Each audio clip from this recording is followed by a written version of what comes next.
I can't say that I've been very successful defending my opinions. Um, however, while I have opinions and uh, probably always will, they don't seem to meet with much approval, whether people like them or not.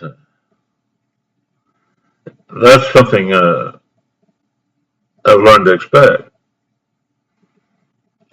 Some opinions have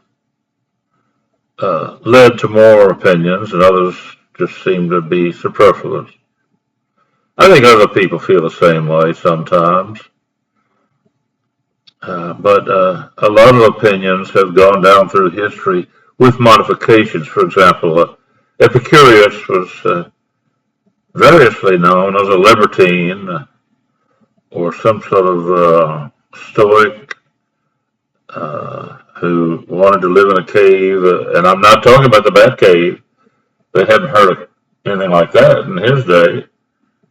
Uh, but he basically said, if you're going to be successful, you won't be a libertine. He did say that, more or less. But he didn't say it straight out because that would, people not really bother with him. He tended to lead by example and a few specifics, and then the total of his sketchiness meant that people would do well. Hello, come in. Hey, Hey, what have you got? cereal and two muffins. 2 muffins and cereal. Yeah. Well, all right. So if you get hungry again, you can eat some Is that blackberry or blueberry. blueberry? All right. So Okay. if you get hungry for lunch, you can get some What's this whole milk, right? milk. Skim milk. Whole milk. I think Whole milk. Okay. I think 2%. What? I think it's 2%. 2%. I'll check it. I'm gonna go get some Well, ice water. you're gonna do what? Bring some Ice water? Great. Yeah. Thanks a lot. All right. By the way, I live by the maxim now that I should plan for leaving here if things don't get better. And I don't have, as far as I know, but one option. It's not one I like very much. And also the idea of $2 a day for my budget. Now then, having said that, I can say in the last few days things have improved. For example, here I have a perfectly good bowl of Cheerios in saran wrap that seems problematic. Somehow I'm trying a way to get this off. Uh, anyway, Epicurious, was sketchy and pretty well left matters to others to figure out what he really meant. And what he meant was a simple life is better than a complicated, lascivious, hedonistic life. Simply because it's just too complicated to keep all those ideas going. More trouble than worth, and so on. Well, young people sometimes come to that same conclusion later on in life, and so on. But I think people, have an agenda when they're young, and they have an agenda when they're old, and some people don't change much. Others change a great deal over such a time period. But anyway,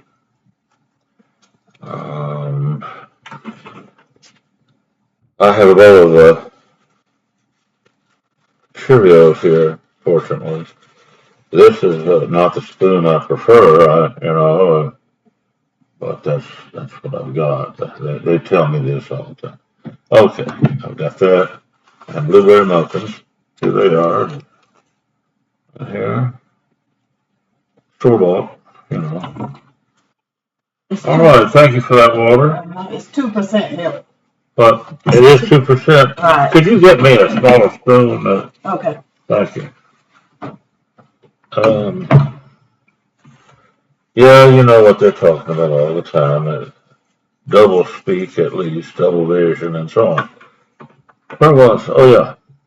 Basically, I was going to say, Epicurious always had been rather experimental, but early on figured a simple life is better than what could be complicated. what were the feelings involved of various people and so on. So, but then, some understand him as being hedonistic and others understand that he was uh, the opposite. Then comes someone of that persuasion saying, well, Socrates must have been terrible because the city fathers just basically condemned him to death one way or another. And it's true. But the charges included, that he was corrupting the youth. He said he was told, because you've been corrupting the youth, you will either drink hemlock and die within hours, or we'll ban you, ostracize you. Thank you very much. Appreciate it. Mm-hmm. This is just an ordinary teaspoon. That's better. They said you're bad politically for our area, and so you either drink the hemlock and die forthwith, or we'll ban you, and you can look for pancakes or handouts or starve to death in the street. And of course, back then, when the city would ostracize or ban a person, then he was as good as dead. He would not find much food available of any kind. People would, be charged for aiding and abetting if they did much. So they would have to put anything in the garbage, and then, of course, people caught on to that. You couldn't put a stack of pancakes out there and get away with that, or something. So he took the easy way. He said, well, I'm not going to struggle. I'll flip a light switch and be gone. And so he did. And while they waited for the poison to take effect, they tried to ask the people he was corrupting, according to the city, ask questions about what he was doing and so on. It is said that he was asked why he would choose to do that, and that his answer was, well, of course, I don't have any reason to live if I can't teach. Well, that begs the question. He was going to die anyway, so the question was in the gutter or what? I certainly agree that dying in the gutter is a slow torture. And recently I got into some debates with people about, what these heroes do on the battlefield, who hate where they are, they hate what they're doing, and then if a grenade is launched into their hiding place or dugout or redoubt or whatever, then these heroes jump right on it. They're blown to bits and go down in history as, heroes. Well, I don't know how people feel about it, but the fact of the matter is, uh,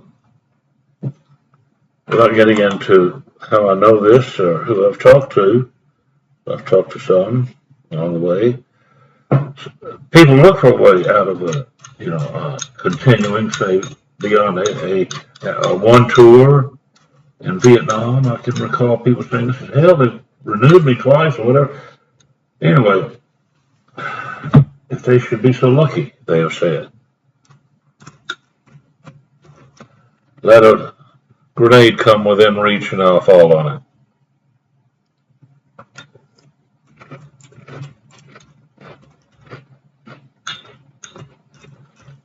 Save others and save me at the same time. That's what they said.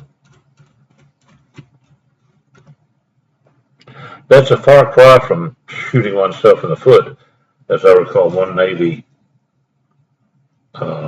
seaman did, who ended up somehow in an Army hospital.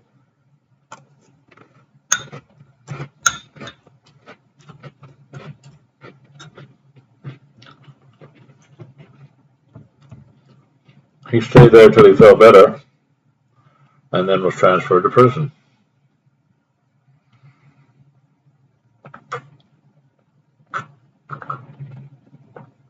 For having shot himself in the foot.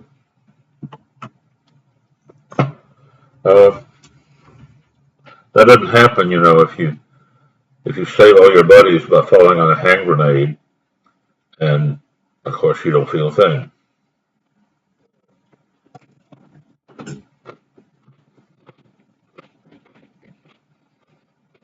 Some die a lingering death. A sharpshooter picks them off. They're not dead, but slowly they bleed to death or whatever. Anyway,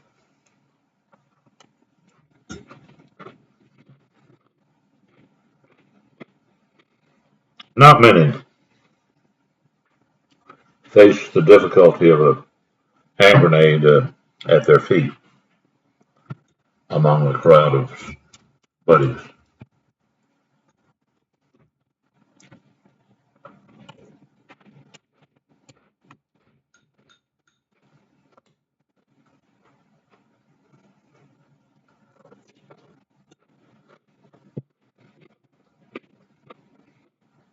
Do I think journalism could improve? Yeah.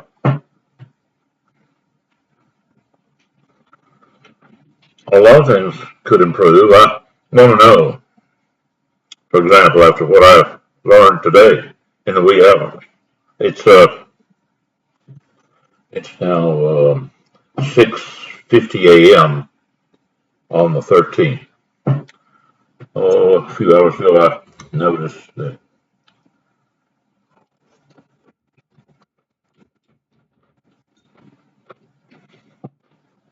And I said, he sanctioned some parents very similar to the parents in Demopolis or Birmingham or anywhere. His kids, he frowns on in terms of certain commitments. He views certain commitments as fundamentally some kind of fraud.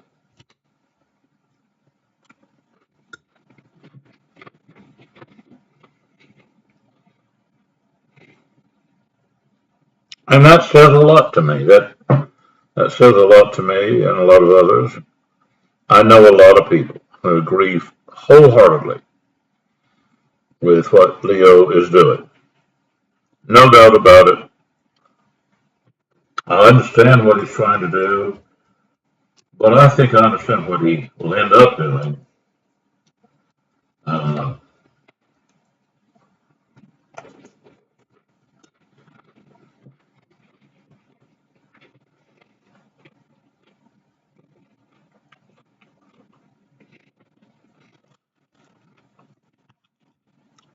Whether he might end up clearing the air, too many mousy people saying anything is not very good. Even though you see that Mickey Mouse clock is still on the wall, the battery's dead, and I can't reach it to do anything. And why it was put there is an open question. I could get into that, but that would serve no useful purpose. Um, you know, I think Pope Francis knew that, that a lot of things are dead letters, and that a lot of things are unsettled. And on one particular question, he said, "Who am I to judge?" Well, he has his answer. He's dead. But that question that he put is being answered right now by Leo.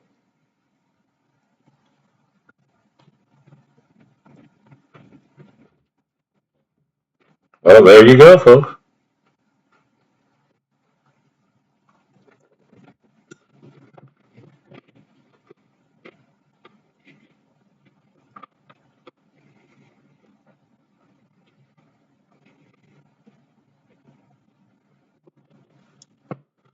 No one in my family, back several generations on both sides, has had any question like what faces the parents of some of the people involved in Leo's opinion, or they themselves. And I've joked, now just who would frown on a skilled person throwing a lady up in the air 3 feet and then catching her and then bowing deeply to the public he serves.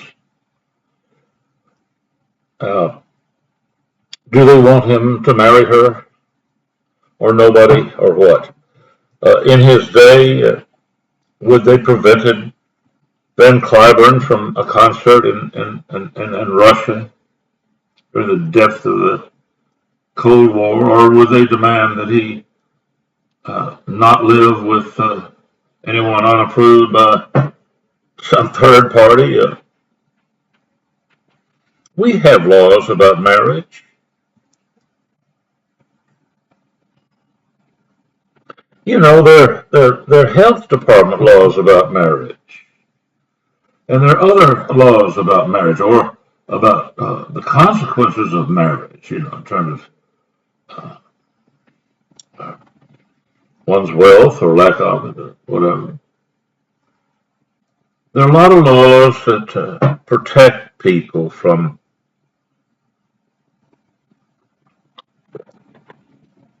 hardships, and there are many laws that supposedly act in effect to promote marriage. That, you know, two people, hey, let's get married. Two can live cheap as one, or whatever else. The idea of the law is to promote marriage, and nowadays more than ever to promote procreation, because I understand that birth rates around the world are down. Well, what has Leo said?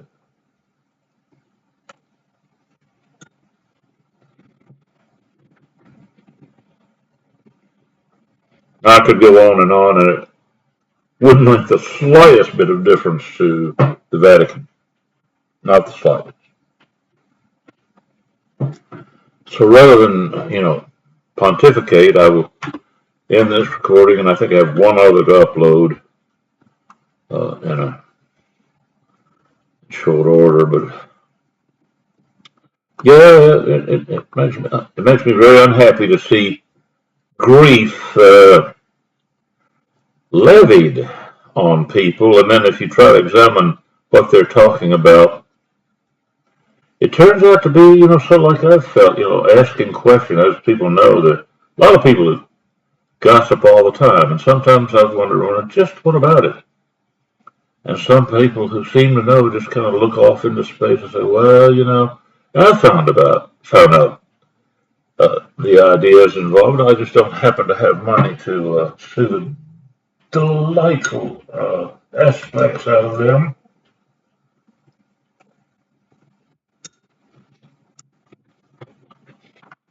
But I would. Politically, it's not partial. One reason is because my opinions of lawyers, doesn't comport with their self-image. Well, that's all for now.